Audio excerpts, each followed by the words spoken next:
Good morning, everybody. If y'all can hear me, give me all a thumbs up out there. That way I make sure that we're good. Let's see here. Good, thumbs up. Thank you very much. All right. Good morning. It's March 31st. Hard to believe it's the last day of the third month of the year. This year is just flying right by. Oh, sorry, I got that for you. Here, got it. There we go. It's March 31st, 2023. Very glad you're with us this morning. Our agenda this morning, we'll start out with success stories.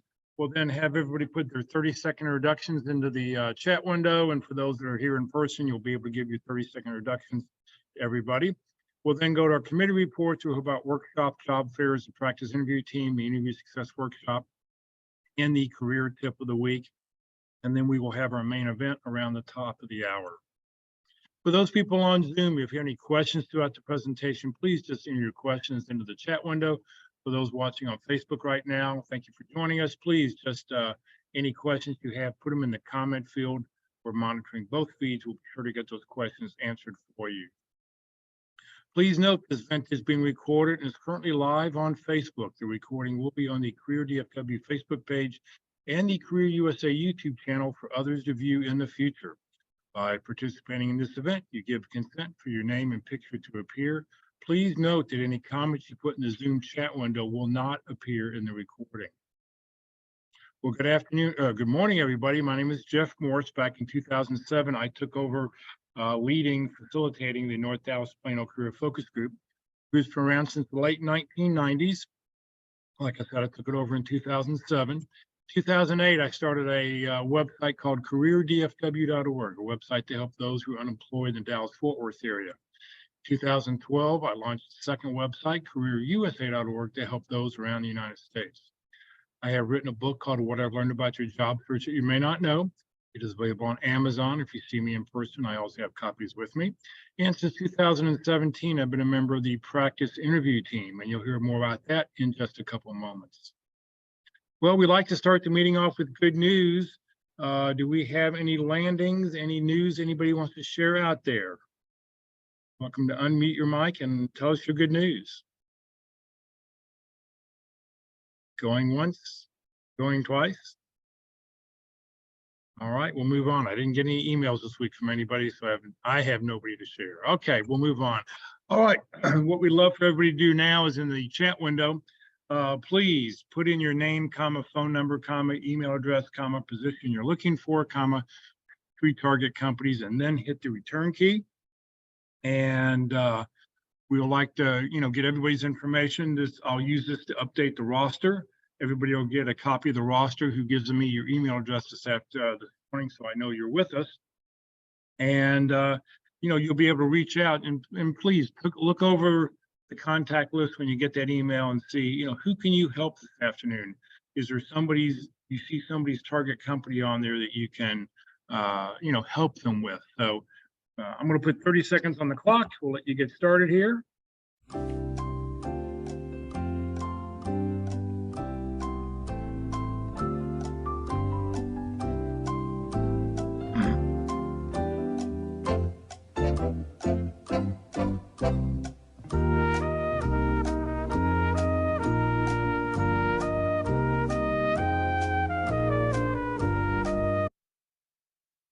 Oops, I don't know why I did that. Sorry about that.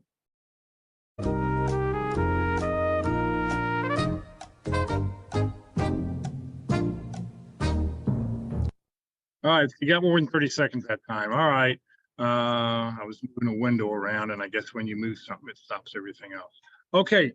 What we'll do now is for those people that are here in person, we'll allow them to give their 30-second introductions. So we'll pass the mic around.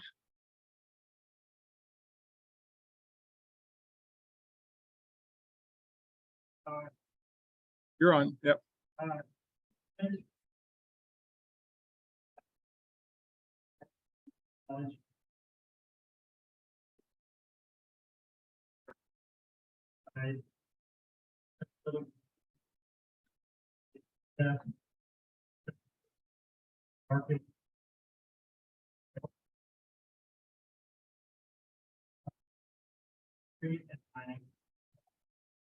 Great, thank you very much. Morning, everyone. That's my first time on Tom G. I never just called. I on The mic's cutting in and out.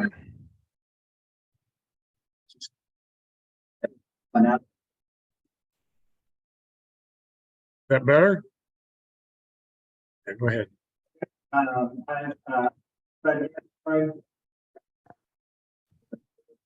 looking for for finance.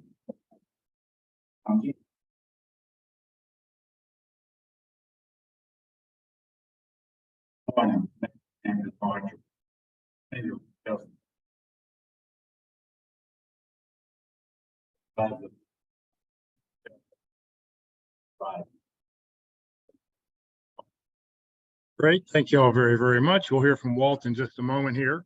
I think the mic is still cutting out. I think it's still cutting out. All right. I don't know.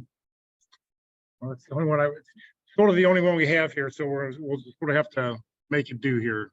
And we'll have to work on it afterwards. All right. If you happen to know anybody who's unemployed, please let them know about Career DFW or careerusa.org, two totally free websites that are out there. One of the things that you're going to find on the Career DFW website is a series of calendars that has job fairs, special workshops that are happening that are all free. Groups that are meeting in person are in blue, webinars that are in purple.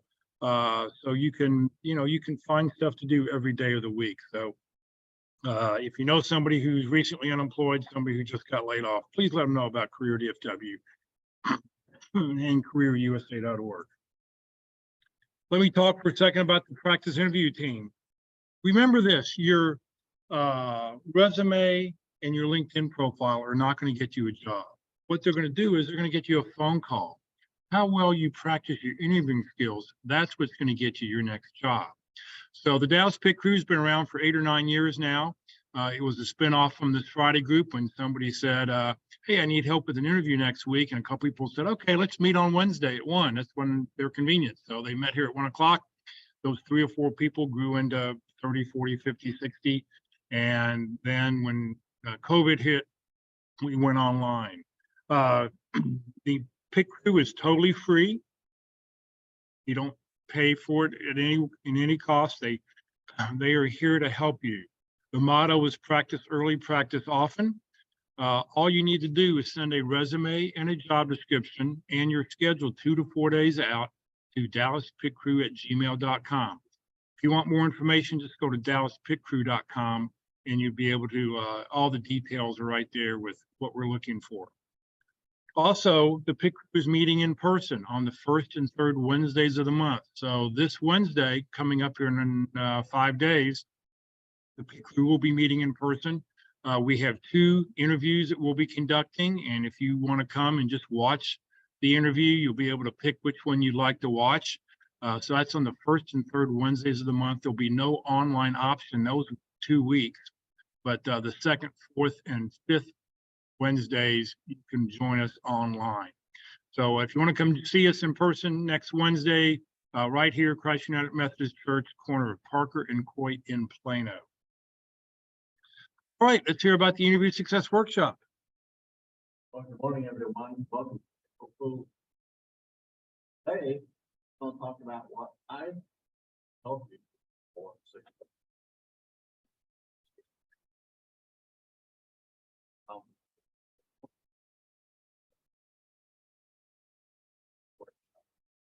However,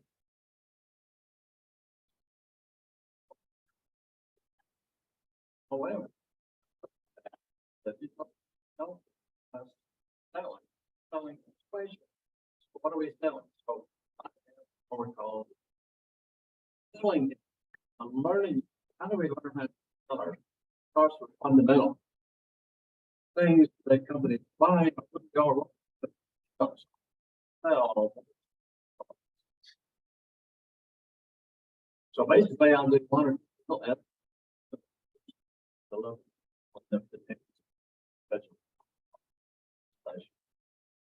workshop is all we have bring ourselves from where we are. Requiring only our Congress for focus, relevant. I like that. Made back. You raise workshop. Or I think all I like to register. My job is coming to it. For the workshop. One of these ways where really focus on the learning. Don't have to like from hot. Telling. That's call it. Down. On here. Okay. Oh, great. Bothering. But what another point today, I can't believe it. Well, there's no cost. Pays the way. Thank you very, very much. All right, let's see here. Whoops, let's see. It's time to hear the career tip of the week. There's a new tip of the week every week on the Career DFW and Career USA websites. So Rosanna, thank you for being with us this morning, and I'll let you tell us all about the tip. Fantastic. Good morning, Jeff. Good morning, everyone.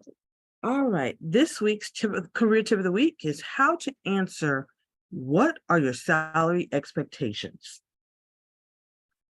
Well, there are many interview questions that inspire dread in an interviewee. And that's from any questions such as, what are your greatest weaknesses, to tell me about yourself. But one in particular is especially complicated. What are your salary expectations? If you go too low, you might end up making less than you're willing to be paid. But if you go too high, you could price yourself out of the job. In this piece, the author offers practical strategies for how to approach this question, along with sample answers to use as a guide. Job interviews can feel awkward.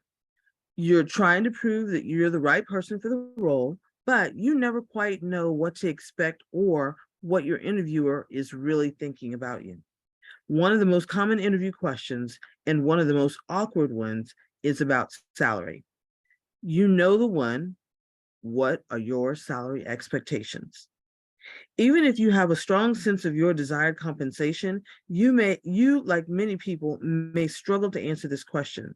It can be particularly difficult if you're interviewing for the first job, or if you're in the early stages of your career and aren't sure what our appropriate entry-level salaries might be. Many interviewees feel the need to respond with a specific number, but if you go too low again, you might end up making less than they're willing to pay. And then if you go too high, you could price yourself out of a job. It pays to get this right, and since your starting salary is often the basis for future compensation decisions, such as raises and bonuses, in other words, that initial figure will determine what you'll be paid during your entire tenure at that company. So no pressure. You want to get this as high as you can. So here's some advice on how to navigate this complicated question so that you can go into your next interview feeling more prepared and confident. Strategy number 1, redirect the conversation.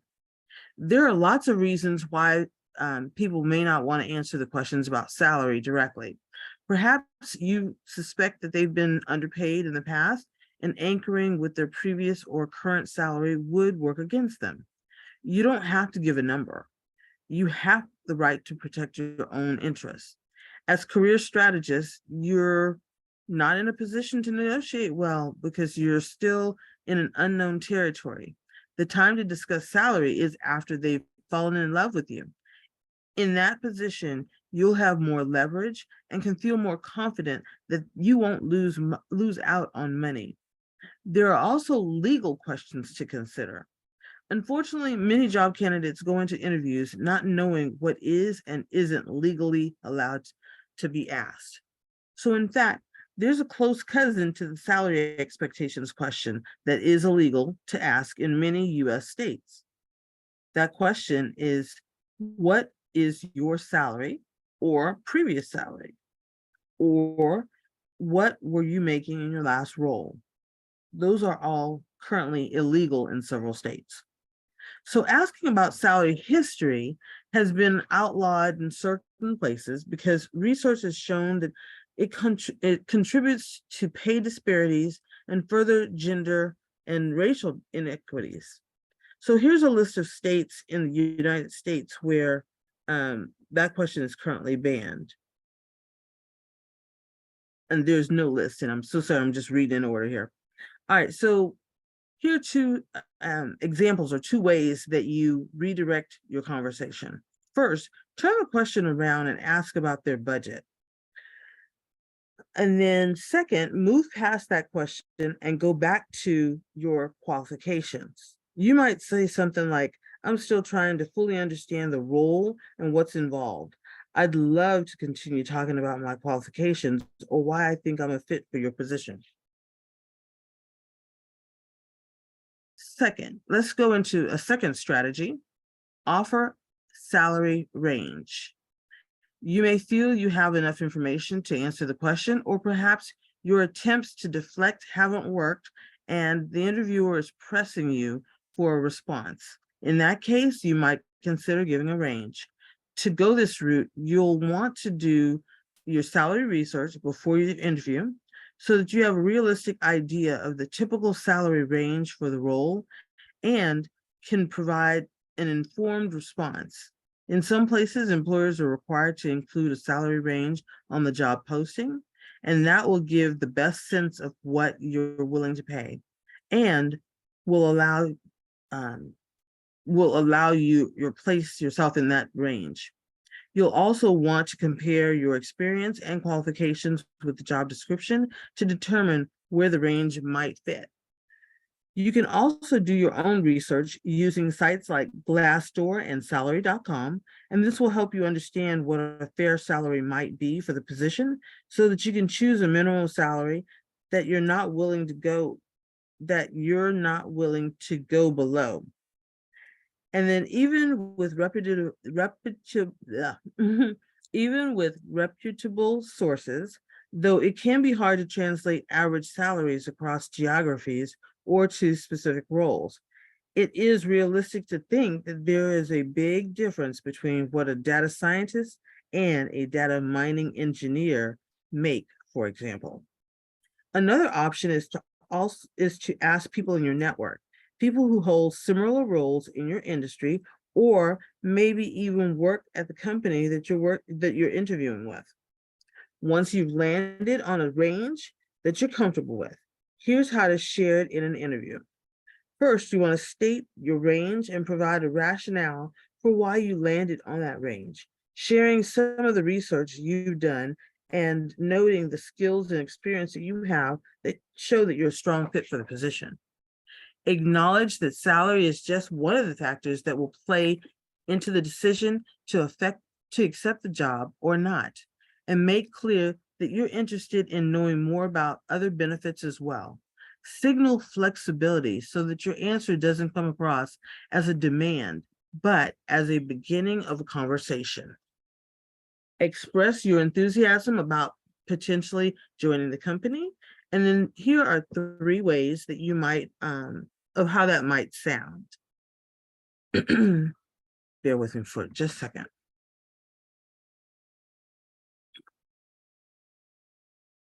All right, so I highly recommend you guys print this article for all the details. But the first sample answer would be, I'm looking for a competitive salary that reflects my qualifications and experience. Based on my research and the requirements of the role, as I understand them, I would expect a salary in the range of X to Y. And of course, I'm open to discussing the details of the entire compensation package, since salary is just one factor. I'm particularly excited to learn more about the opportunities for growth and advancement here at this company. Second example, given my experience and expertise in, and then you want to name specific relevance to the job description, I'm looking to make between X and Y in my next role. I've done some research on similar roles and have talked to people in comparable organizations, all of which helped me to confirm that range. And I know I'd be a valuable asset to your team, and I am open to learning more about your budget for the role and other benefits that you offer to your employees.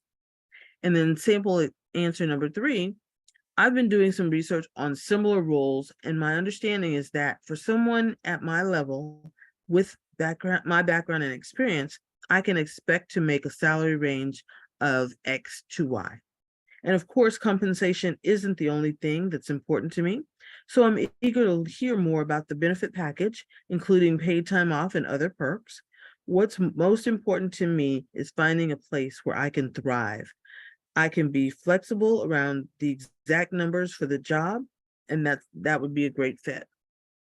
So choose whichever option feels most comfortable to you and tweak the language so it sounds like you.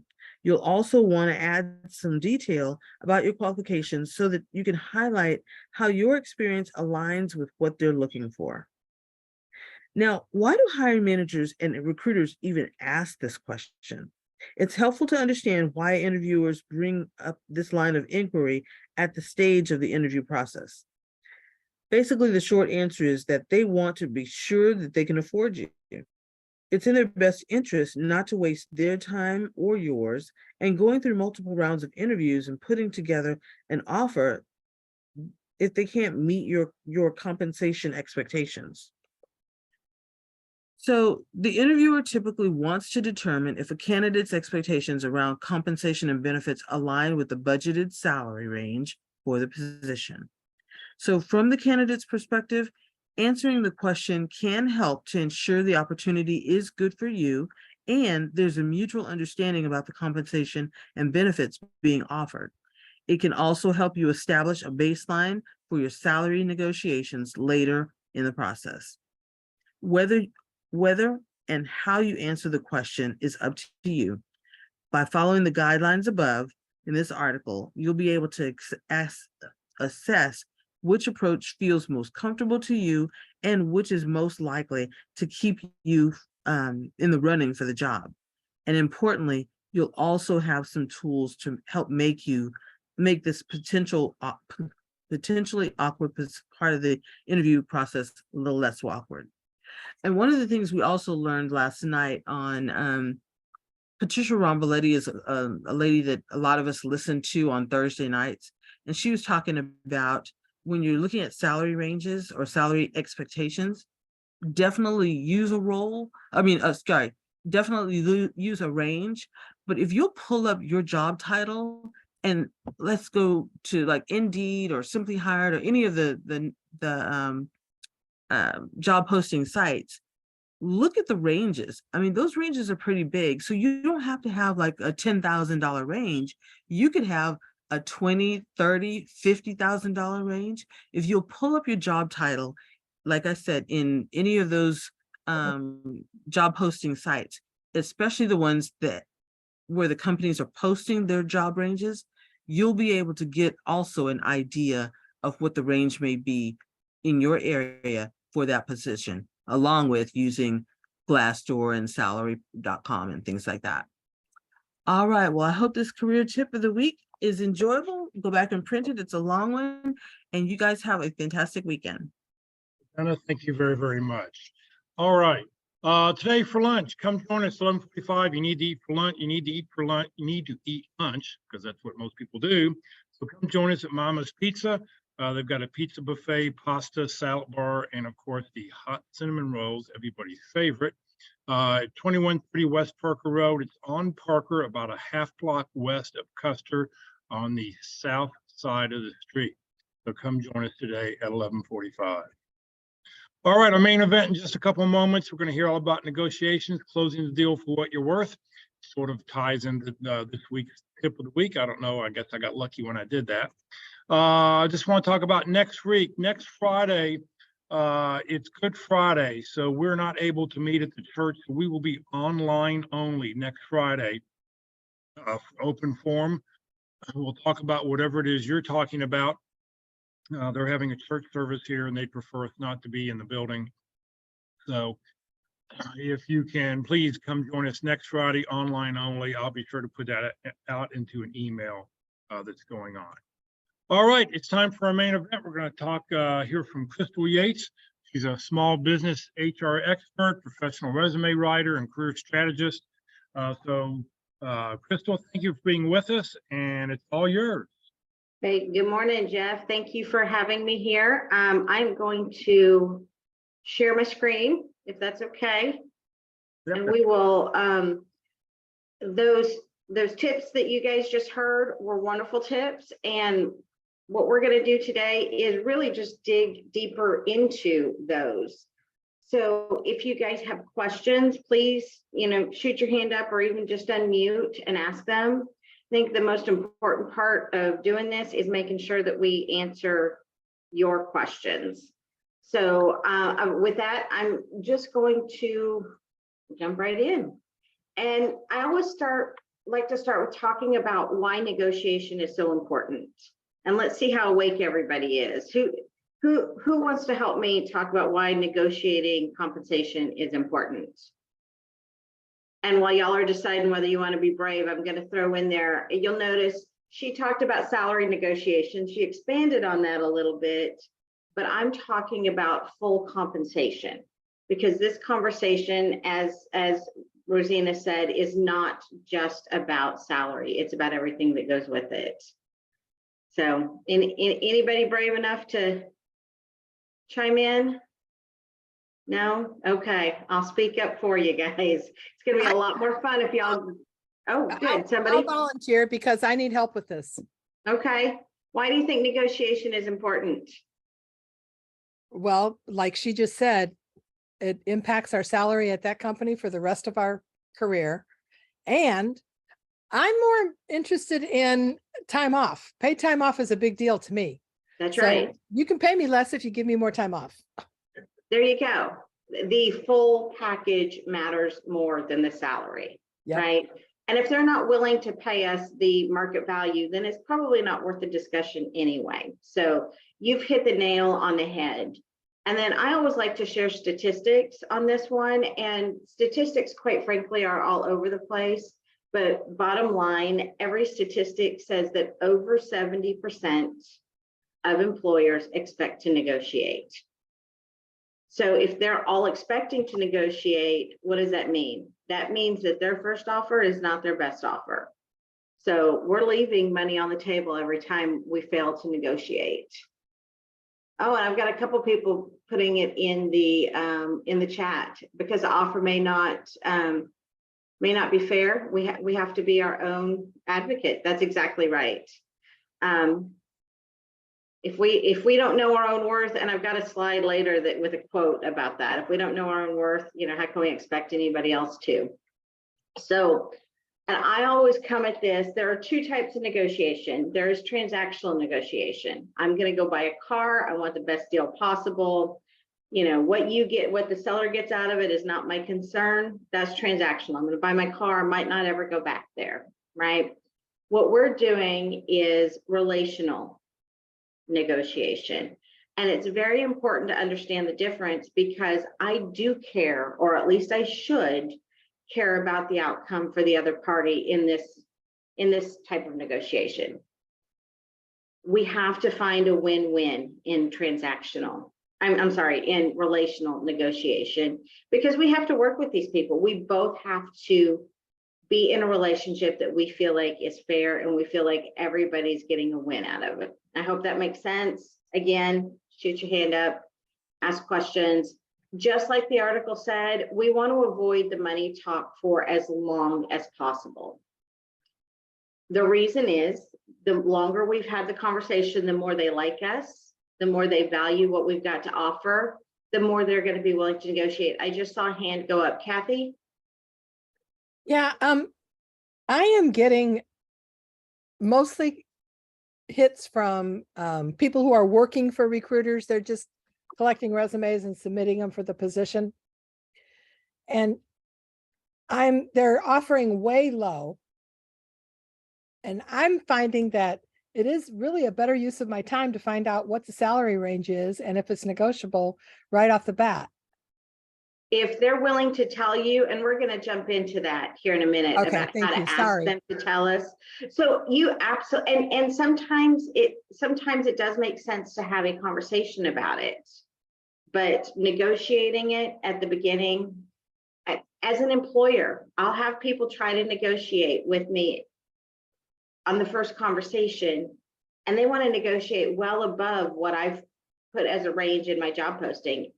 And that irritates me. It feels disrespectful, and I don't want to move forward with those people. So you have to be very careful about how it's approached.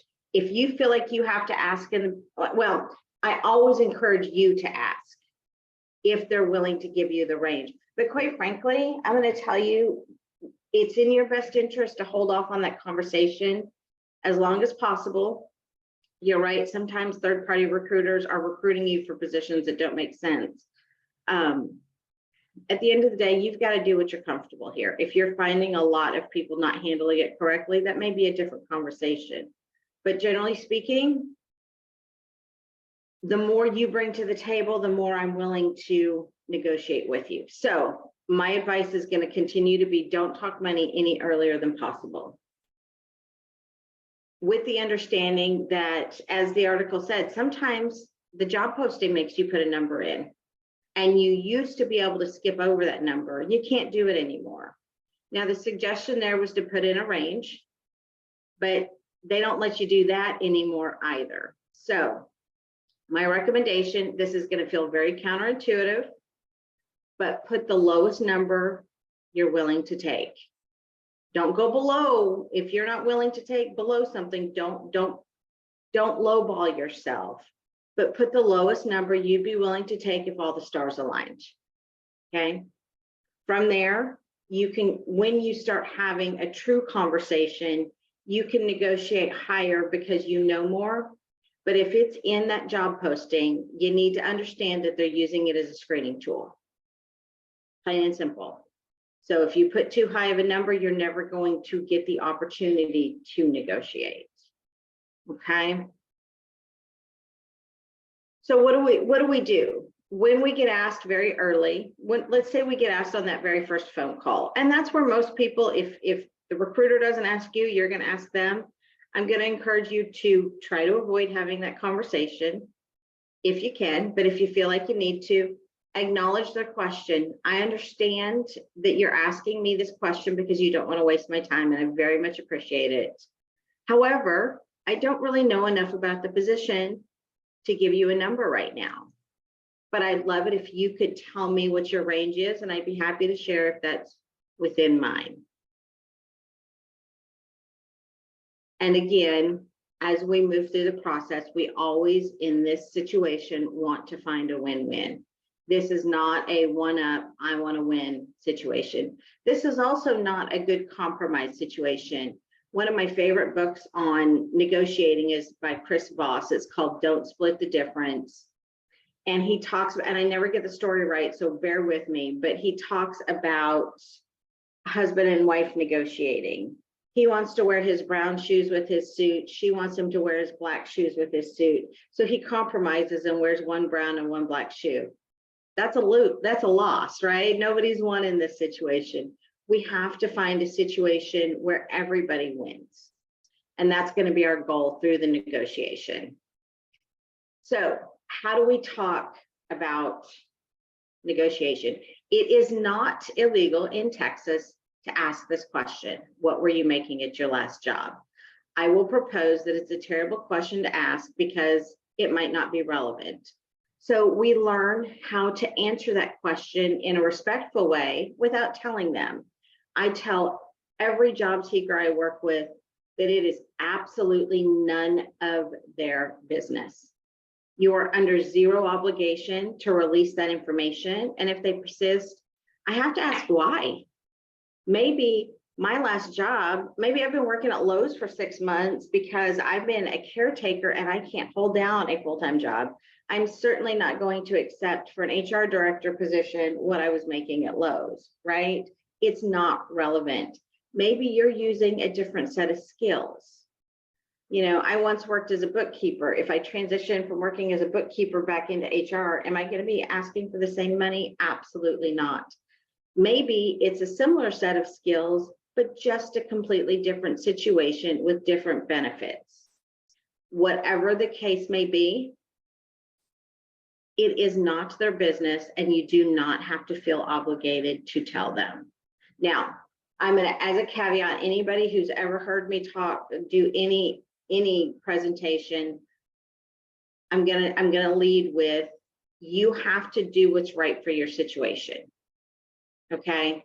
And whatever your situation is, whatever you feel is right for that, that is going to trump any advice I give you. I don't want somebody to not be able to feed their family because Krystal said, well, hold out and, you know, not talk to the hiring manager. However, I'm also firmly of the belief that questions like this, when they're not dealt with appropriately and professionally, are a sign that this is maybe not the company we want to work for. So, and I'm also firmly of the belief that when we take the wrong job, we're setting ourselves back, not moving ourselves forward. But again, we all have different situations. So when asked, what were you making at your last job? My recommendation is that you deflect and ask them to share their range. You know, that amount really isn't relevant to this position, but I understand why you're asking. And I don't want to waste your time either. I'd love to hear what your range is. A more appropriate question is, what are your salary expectations? That one, that's a reasonable question. Okay, but we still want to avoid answering in the beginning, right? Now, we may not be professional negotiators, so we're going to try this. And if it doesn't work, we're going to be prepared with a range, but we're going to offer a similar response. You know, I don't know enough about the position to answer that just yet. What range are you offering?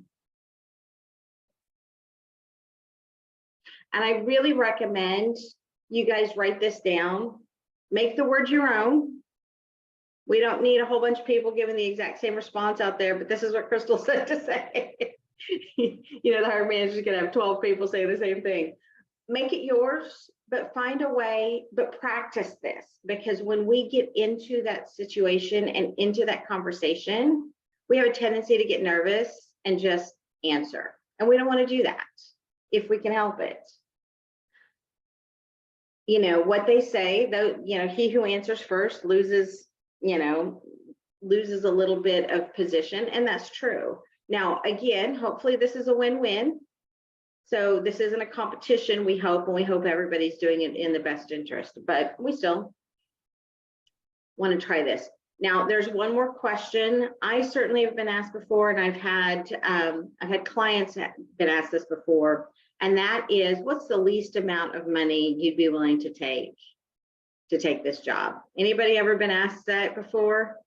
I have. I did this presentation earlier this week in person at another group, and I had 3 people in the audience say they'd been asked that in the last year. So unfortunately, we have hiring managers sometimes asking bad questions. Now, I'm a little tongue-in-cheek. I have a little bit of a sarcastic streak in me, so this works for me. Might not work for you. But when I'm asked a question like that, my response is something along the lines of, well, I don't know, what's the least amount of work I can do and still take this job? Now, this is going to do one of 2 things, right? It's either going to end the interview, which is okay, because if they're looking to lowball me, they certainly aren't looking to work together. They're looking to lowball me. Or it's going to make that hiring manager go, oh, that was maybe not the best way to ask that question. Let me correct. And I always bring this up because you have to consider, sometimes people ask stupid questions, okay? Sometimes things come out of our mouth. We know better. We didn't really mean it the way it came out. And so we want to give that person a chance to correct. But if they meant it, that's a nice red flag for us to decide, is this someplace that we want to be long-term? So anyway, hopefully they're going to ask the right question, and that is, what are your salary expectations? Now, we also hope that they're going to tell us what their range is, and we can make decisions from there. They do this a lot more frequently, and they're probably a lot better at this than we are. So if they ask us to give us a range, I'm not at liberty to tell you what my range is. I really need you to tell me what your salary expectations are. I want you to be prepared. And again, that article, it was great. The only thing that article went into that I disagree with is it tells you to put a range in online. That almost never allows you to do that anymore. Put your lowest in. And everything else that article said was pretty spot on. So how do we determine what to ask for? I love this quote, Bernard Hopkins: if you don't know your own value, somebody will tell you, and it'll be less than your worth. And I don't know about the rest of you, but I saw that time and time again in my career, in my job search. Organizations are in it to make money. They're going to offer you the least amount that they can. So where do we go? We start online. It has never been easier to find a salary than it is now. And really, these are all some really great websites to look at. But I'm going to tell you what I recommend my clients do is Google. Go into your Google bar and say salary range for HR managers in DFW, salary range for, put in your broad job title in DFW. If you're looking to move to a different area, put that area in. Why is that important? Because Paris, Texas probably does not pay as well as Plano, Texas does, as downtown Dallas does. Middle of nowhere, Oklahoma certainly doesn't pay as well as Sacramento, California does, right? It's important to know where you're at. Now, I had a really great question earlier this week, and that is, what if you're looking for a remote job? And the answer is, we haven't quite caught up to that. So I would still look for a salary range based on DFW. But just when you're doing the negotiation, be aware that if you're applying for a job in a remote job that's located in Backwater, Mississippi, they might lowball you, and it might not be an intentional disrespect. It may be what their range is, and then you've got to work with them to decide what a win-win opportunity is. Third-party recruiters, not only do you want to look online, I recommend you look online, you print out, you're going to see ranges. The ranges are going to talk about entry level to multiple years of experience. This is an art form. It's not a science. You've kind of got to shake it out, use some sense, use some understanding of what you've been making. But you can get some good information, and you print it so you can take it with you to the negotiation if necessary. So you can share, this is where I found my information. I'm not just making numbers up. This is what I found. But third-party recruiters can also be a really good source of information. They tend to be relatively transparent to a large degree, and they have a full understanding of the entire industry because that's what they do. So consider reaching out to some recruiters, or when a recruiter reaches out to you, ask them. They're also likely to advocate for you. Remember that recruiters, for the most part, get paid a commission once you're placed, and they get a commission based on your salary. So it works to their benefit to get you the highest dollar value. So be transparent with them and work with them, and they can help you to get the best salary. Okay, questions? All right, y'all are quiet. We're gonna go right through this. So what do? You need to come up with 3 numbers once you've printed out this data. And the first one's gonna have nothing to do with this research you've done. Hopefully, everybody has a household budget. What does that household budget look like? And how much money do you need to make that budget work? If you're single, or if you're the only breadwinner, then it's pretty simple. If you've got another breadwinner in the family, then you want to do it based on what they're bringing in as well. But what do I need to make? And this is not the, I've been out of work for 6 months and we're eating grilled cheese sandwiches every night budget. This is the, we like to put 10% into our retirement account, and we have a, we have a savings account for our kids, and we like to go to the movies and buy popcorn every Friday night, and that's $100 out the door, right? It's how do we live our lives? Now, if that number is lower than your minimum salary, or is higher than your minimum salary, you've got some budgeting and some financial decisions to make. But hopefully the minimum that you can afford to take is either lower than or pretty close to the minimum that you should be offered, right? Worst case or best case scenario, all the stars align. They only want me to work 4 days a week, 35 hours, 35 hours a week, perfect hours, flexible, best benefits in the world. What's the minimum I should reasonably offer? And that's the number that you would put in, by the way. This minimum number is the one you would put into the website, the application online. And then what's the maximum I can reasonably ask for? If the maximum salary for your profession is $180,000, but you've only been at it for 2 years and you're still working on your skills, that's probably not the most you can ask for, right? But if you're an expert in your field and you've been doing it for 20 years, then that absolutely is. But you can't ask for 200 because they don't pay 200 in that industry. So this is where we start pulling the art form of figuring out what makes sense into the science of this is what we found for these positions. Does that make sense to everybody? Okay, perfect.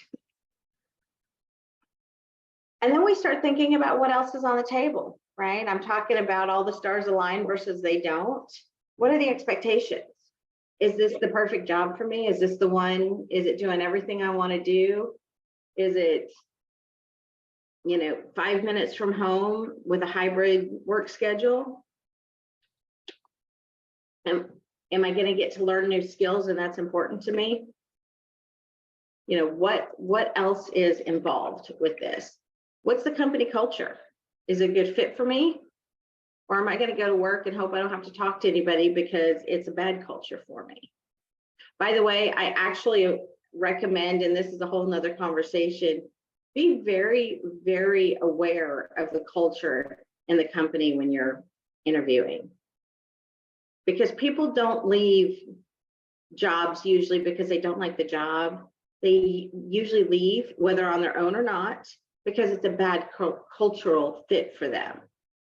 But sometimes we can, it's close, but not perfect. But be aware of these things and make the decision that's right for you, but make the decision. Don't just let it happen to you. I think it's one of the most overlooked things, and it's also one of the most important. You hear the phrase, people leave managers, not companies. Well, it's not really the manager, it's the culture. The manager is an outcome of that culture. Tangible benefits and intangible benefits. Anybody brave enough to tell me what the difference between tangible and intangible are? No? All right. The tangible benefits are those that have a dollar value associated with them. Those are usually the traditional benefits. It's your medical, dental, PTO, retirement, things like that. Intangible benefits are those that don't necessarily have a dollar value. There's free coffee in the kitchen. Yes, coffee costs money, but it's a cultural thing, right? It's the culture.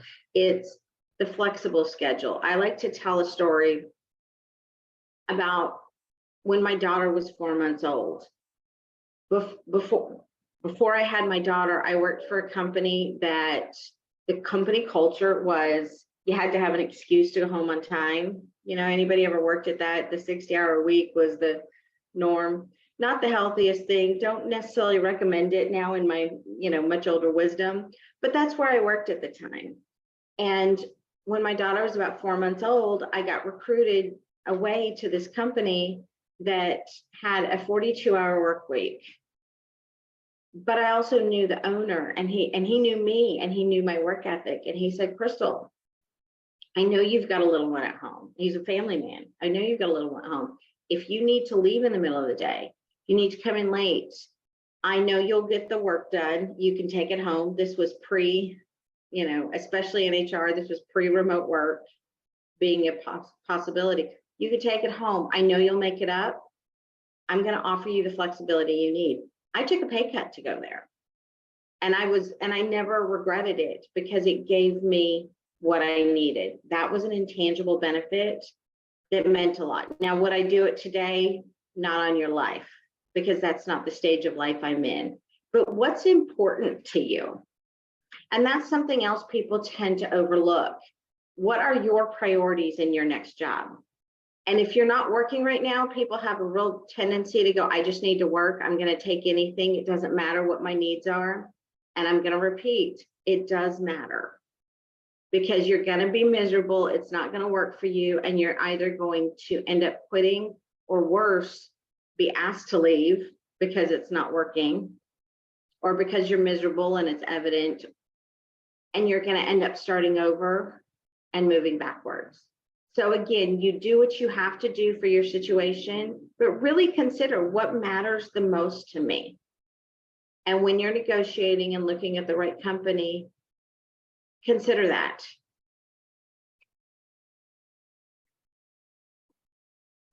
So again, things to consider. What benefits are they offering, and do they matter to me, right? If I'm on my spouse's insurance, the fact that you're offering to pay for 100% of my benefits might not matter to me. I give my staff a hard time.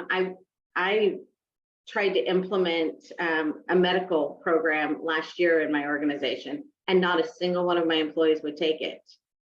Well, if I had done that, that would have been a massive waste of money on my part, right? None of them, they're not in the situation where that's important to them.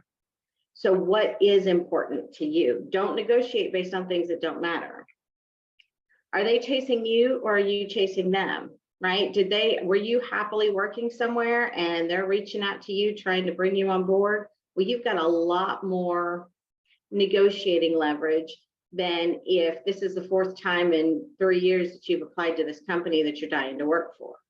Doesn't mean you don't have any, but there's certainly less there in that situation than if they have reached out to you.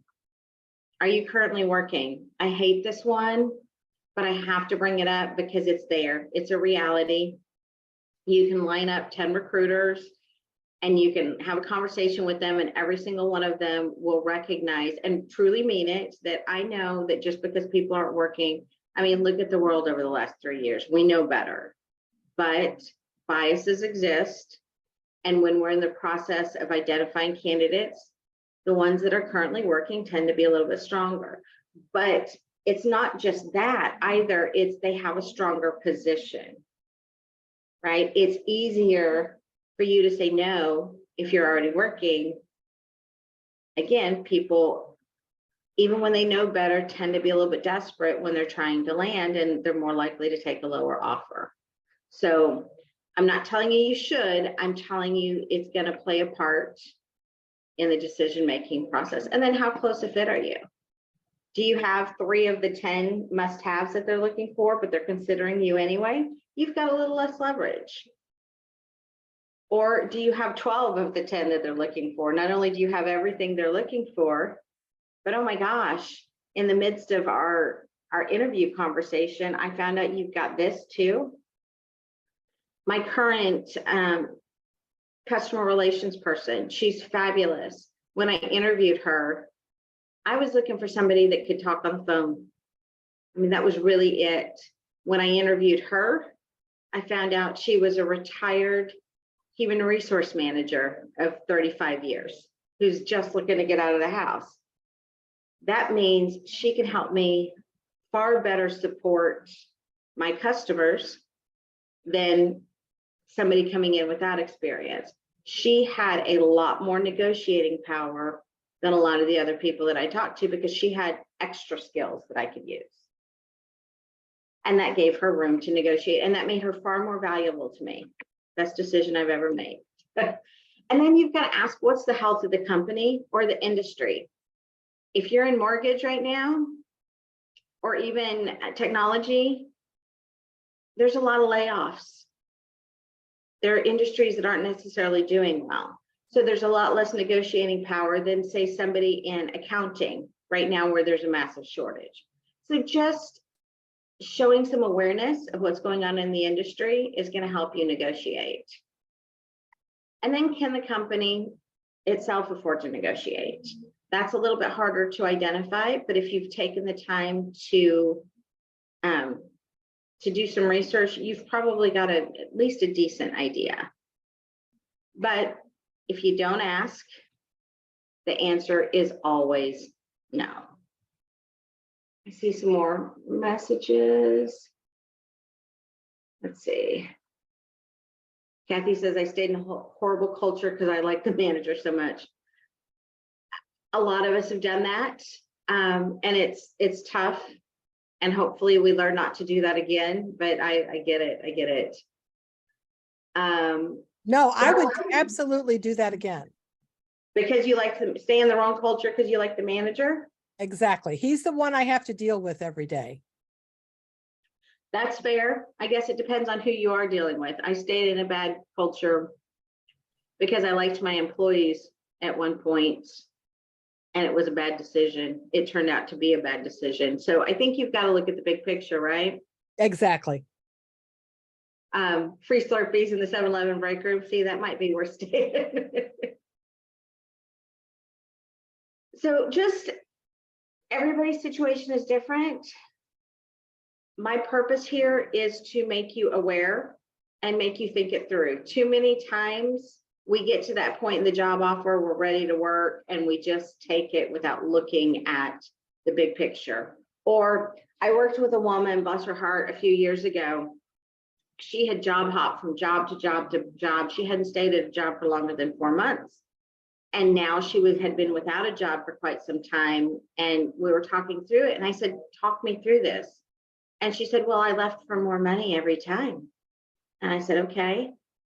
But do you understand that on average, it takes an employer 3 months to train you?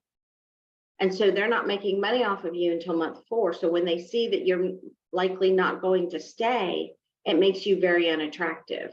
So what are some other reasons you can find that you might want to work for an organization than an extra 25% raise or 25-cent raise, excuse me, because these weren't massive raises. But we see that a lot, right? I can job hop from this job to that job and make a 15% raise and stay here 6 months and make another 15% raise.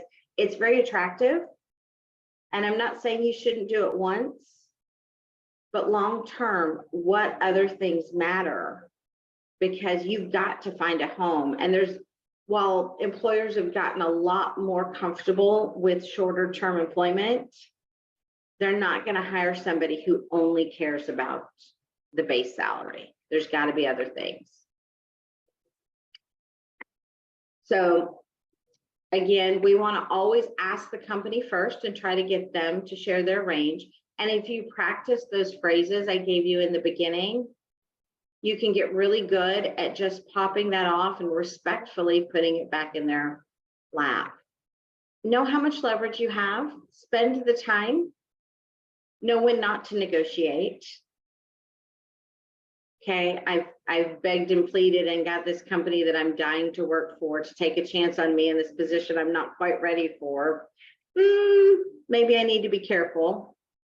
But unless there's a really, really valid business reason, you should always ask. And then finally, this isn't so much a negotiation technique, but once you've negotiated, especially when you've negotiated additional things, get it in writing. It doesn't have to be a formal offer letter, but if a company or a hiring manager refuses to put something in writing, my question is immediately why.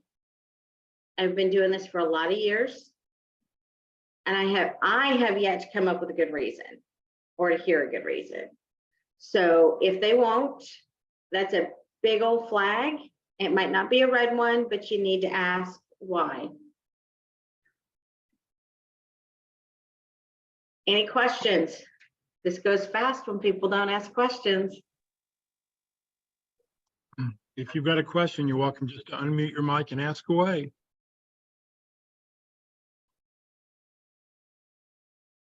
Krystal, I think you did such a great job that we don't have any questions. And I'm serious, I'm not blowing smoke. Well, I appreciate that. Thank you. I did it in person earlier this week and it was an hour and a half. So I always am a little concerned when it goes this fast. Oh, we got a question here.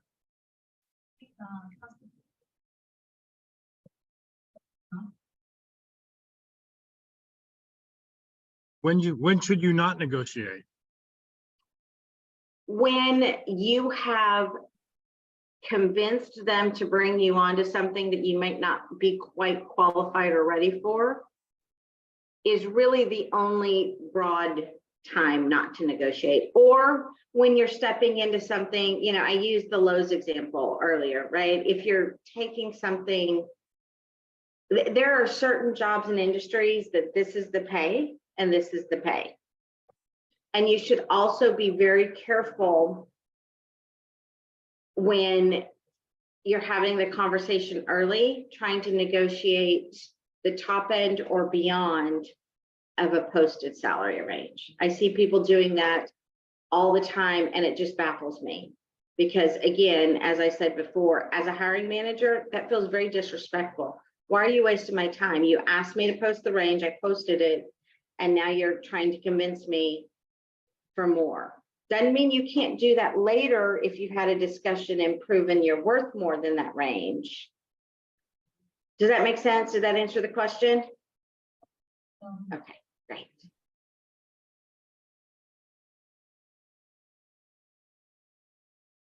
Anybody else? I don't. So, I've got another question- one. yeah, go ahead.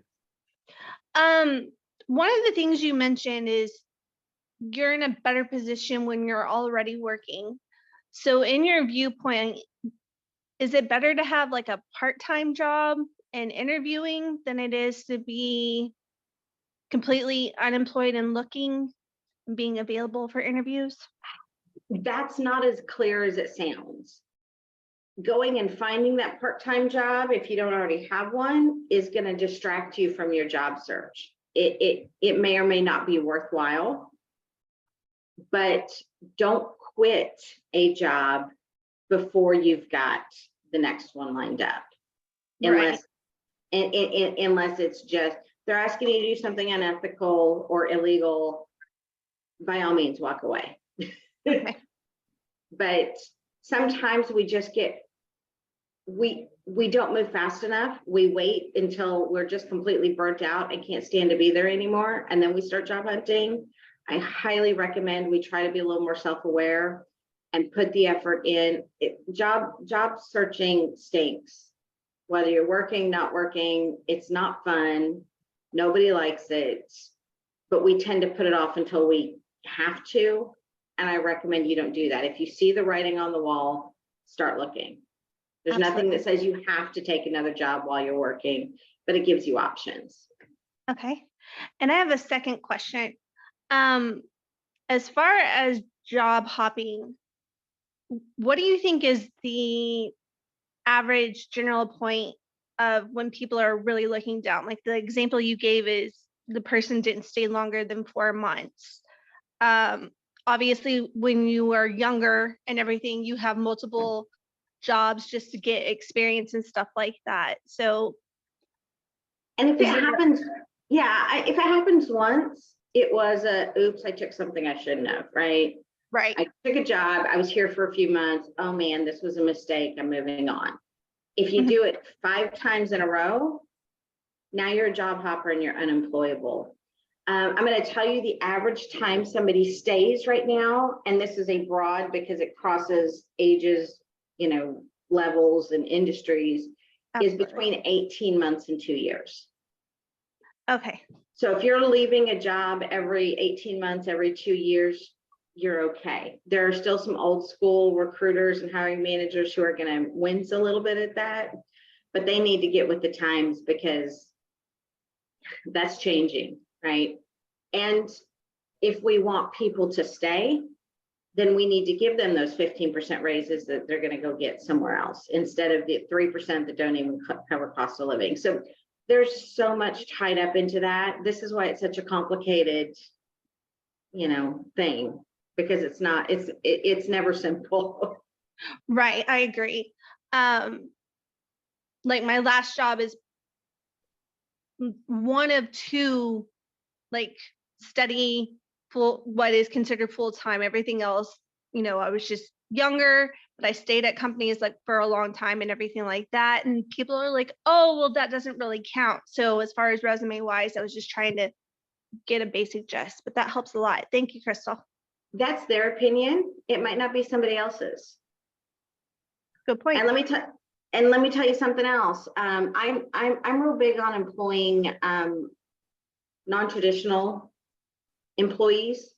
Mhm. I've got 3 stay-at-home moms working for me right now. One is probably going to leave in the next year when her kid goes to school. The other 2 have stuck with me because they don't have to go find full-time work. But when they do, when any of them do, they don't have to say, the one that's probably going to leave me next year, she's my newest, she's got my lowest, she's kind of low man on the totem pole, and she probably works 5 hours a week for me. But she doesn't have to tell them that. What she gets to tell them is, I've worked for this company for this last 3 years and don't have a gap. Right? So, and I'm not tooting my own horn. I'm telling you, if you go find a part-time job, if it's in your career focus, and I'm not suggesting you lie in an interview either, but this is your resume, right? Nobody's asking how many hours you worked. She's maintained employment through this time. So, Sure. Good point. Thank you. yeah. Don't let other people, and they mean well, they do, but people say some stupid things when you're looking for jobs. Oh, that's not important. That doesn't count. That doesn't, you know your situation and you know what matters. Don't let people drag you down. I've got a question. The one thing you didn't mention was, who do you negotiate with? Who should you be making these decisions, when if you're towards the end and you've gotten a job offer, who do you negotiate with, HR or the hiring manager? Generally speaking, it's different for every company. You negotiate with whoever made the offer to you, but this is a great question, Jeff, because if HR is the one that's set up to negotiate with you and they're lowballing you, and you and the hiring manager hit it off like best friends and they're excited to have you, it doesn't mean you can't reach out to them and say, hey, Joe, I wanted to follow up, HR made me an offer and I just can't accept it. I want you to know how much I'd like to work with you. And I'm sorry, it's not, it doesn't, be careful about this because that's a political move and it can work against you. But if they're the ones that want you, they may be willing to circle back around and go to bat for you too. But you have to negotiate with the person that brought you the offer. Right, thank you. So what about if you're in a contract or a consulting role, Krystal? In that position, I'm talking to the person who's going to be losing money on finding me. Right? What do you mean? You mean the recruiter usually? Yeah. Well, no, they're going to make money. They're going to make a commission based on your salary is usually how that works. Well, no, if it's a contract role, then they're going to make money every hour you work. If it's yes, if you're working directly for them. Right. And that's So mostly what I'm seeing. I'm a technical writer, and that's about all I have seen for the last 10 years is those kinds of roles. It should be in their best interest to negotiate as much as possible. Now, obviously, so there's always that power vacuum, right? I'm the employer yes, I want to hire high quality. If I'm a smart employer, I'm not going to lowball you, but I still want to bring the salary in as low as possible because I want as much profit as possible, right? And you want as much profit. That's why it's a negotiation. But there should never be any smart employer at any level, recruiter, hiring manager, owner, whatever. If I tell you I don't value you at the gate, am I going to get the best work out of you? Yes, because that's my work ethic, but I'm going to keep looking for another job. Well, I'm not going to get the best out of you because I'm not going to get to keep you long term. And the longer Okay. you stay and the better you understand my business. So it sounds like you've been in a little bit of a unique situation. You just need to continue. You need to figure out what your set points are, and you need to continue to advocate for yourself. And you Thank need you to for decide that, what, because that's what I've done. I've figured out what I'm worth. And it doesn't seem like the market is willing to bear that. And I base that on what I was making at previous companies, and things have changed. well, and so you may need to do a little bit of research and see if it's still there. You may be I in one have. of the challenging positions and you may need to have some flexibility, but you may not. You may just be running into the wrong recruiters. Do you, if you do a lot of contract, I would circle back to recruiters that you've worked with in the past that you've done business well with. And even if they don't have something, they've probably got contacts, connections, or at least will be willing to talk about what they're seeing in the market with you. All right, any other questions for Krystal? If you want to reach out to Krystal, there's her email address. I'm sure you can look her up on LinkedIn. If you want to connect, please send a personal note. Let her know that you saw her here this morning and you appreciated her sharing her knowledge and wisdom. And if you've got a question you don't want to ask in front of a group, feel free. But again, tell me where you saw me and I'm happy to answer your question offline. Quick question. Oh, go ahead, Diego. Well, first of all, thank you so much, Krystal, for your time today. I get a quick question going back to at the beginning, you were saying we should try to avoid the salary conversation, which I totally get, and I understand why they're trying to just get like a ball value and see if they can afford me. But I recently had an interview with an HR person, and she was very persistent with the salary question. And then I said, well, I'm just like, I don't want to give you an uninformed answer. Like, I'm just trying to figure it out a little bit more about the position, but I've been in the industry for years, so I kind of know what the ranges are. And she said, well, this is what we pay. We have a range from this to say. I said, oh, yeah, I could probably work with that. It was lower than I thought, but I said, okay. And then the conversation kept going. And then she kept asking, oh, but about your previous role, how much were you making there? I said, well, I mean, that would be irrelevant. I mean, it's a totally different, but she kept asking. And at the end, I was like, well, I was making like around X amount. But I don't really know what was the reason of pressing so much for that.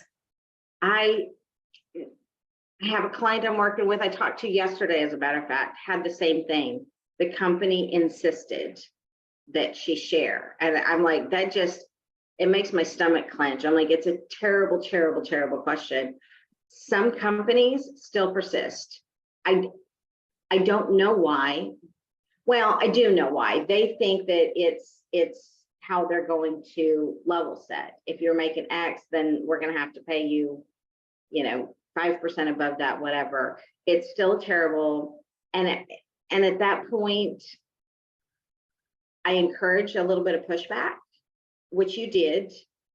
And then you've got to decide, how bad do I want this job? And what if it's the HR person, as opposed to, it's still bad and it's still terrible company. You've just got to decide if it's worth it to answer or not, if they insist. And there's not a right or wrong answer there. Sometimes it's like, whatever, here it is. Sometimes it might be the red flag that convinces you it's time to walk away from it. And I know that's not really much of an answer, but Yeah, I appreciate it. Thanks a lot. So can you tell us a little bit about your company, what you do on a day-to-day basis? yeah, so I actually started my business as an HR consultant, and I very quickly, most of y'all, an HR person, that's the person you go to write your resumes, right? Or at least review them.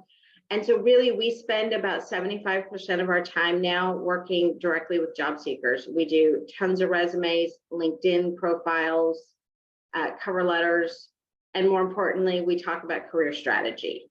How do I better find a job?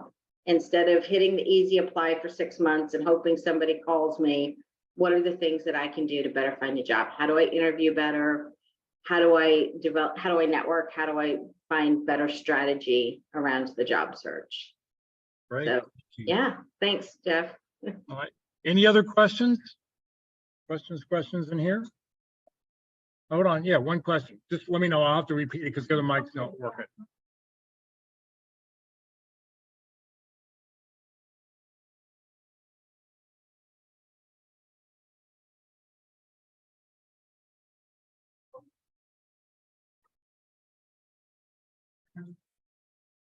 All right, so I get the question here is, what's the stigma of being unemployed for a period of time? Is it still there? A little bit especially with certain old school folks, but not really. It's nowhere near what it used to be. Do you think, did COVID change things? COVID absolutely changed things. I've been saying that COVID pushed us forward in the professional world by a good 20 years. We've been moving in the right direction and we've still got a long way to go. In 2008, that's the first time we started seeing a lot of people with massive job gaps. And it's continued and it's persisted. And then 2020, when the whole world went crazy, right? How can I blame you for a job gap when, half the world shut down? So people have really, really opened up their mindset around that. So I wouldn't worry about it.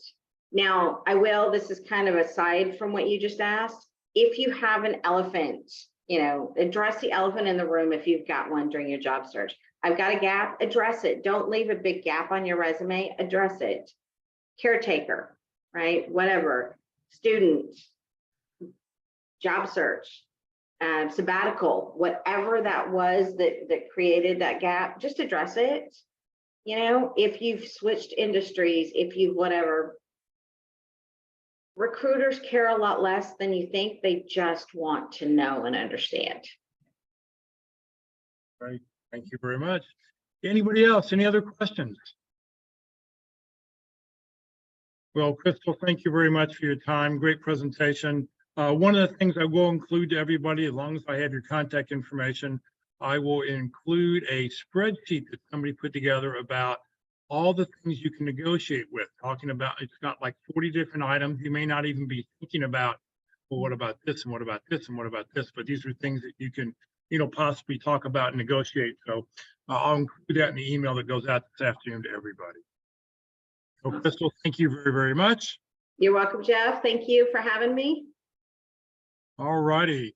So next Friday, let's see here. Let me get everything set up right here. Next Friday, we will have open forum. We'll talk about whatever it is you want to talk about, but we'll be online only due to Good Friday services here at the church. The place is sort of busy and they prefer us not to be here. So we'll be online only next Friday for Good Friday to talk about whatever it is you want to talk about in your job search, and we can address those. Let's see here. If you have not put your 30-second introductions into the chat window, I don't know you're here. And if I don't know you're here, you're not going to get the spreadsheet. You're not going to get the information. You won't get everybody else's contact information. So please let me know you're here. Put in your contact information, name, phone number, email address, position you're looking for, 2 or 3 target companies. I'll put that out this afternoon. And please look that list over when you get it, because one of the things, if you can help somebody else, in their job search, that would be a great benefit. It's one of the reasons we're here, to all network and help each other. Career DFW and Career USA, we're putting on training 4 days a week. Please join us next Tuesday for LinkedIn Tuesday. We have a special guest speaker, DB Winky will be with us. He's going to talk about the not so hidden job market. This will be the first time she's spoken for LinkedIn Tuesday, so I look forward to her presentation, something a little bit different to hear. Next Wednesday, practice interview team is meeting live and in person only. There'll be 2 interviews right here at Christ United Methodist Church, upstairs at room N255. There'll be no online session. The next online session will be on April 12th. So come join us. They're meeting in person. Like I said, we have 2 different interviews that you'll be able to sit and watch in person. Next Thursday, it's the first Thursday of the month, so we're going to talk all about effective resumes. It'll primarily be based on what you need to do to fill out for a ATS system, but we'll talk about some just basic resume items that may be of help to you. The session has been recorded. It will be on the Career DFW Facebook page and the Career USA YouTube channel. On the Career USA YouTube channel, click on playlist. We've got over 480 videos up there right now. If you click on playlist, every video that I upload goes into one of 7 different playlists. If you click on the North Dallas Plano Career Focus Group meeting where you see that red arrow, don't click on the video, but click down below. When you see view full playlist, up will come a list of all the different dates in chronological order and titles you can go back and watch. Just remember, if you're watching any of them from the North Dallas group, you're going to need to go 25 to 30 minutes into the video to start when the speaker will start speaking. Hopefully everybody's getting hungry. I know I've been thinking about cinnamon rolls for the last hour or two. So come join us today. Mama's Pizza at 1145 2130 West Parker Road on Parker, about a half block west of Custer on the south side of the street. They have a buffet, they have pasta, they have a big salad bar, and of course, everybody's favorite, the hot cinnamon roll. Well, thank you for joining us today, everybody. Have a great weekend, and we will see you online next Friday. Bye. Thank you. Thank you. Have a good weekend, everybody.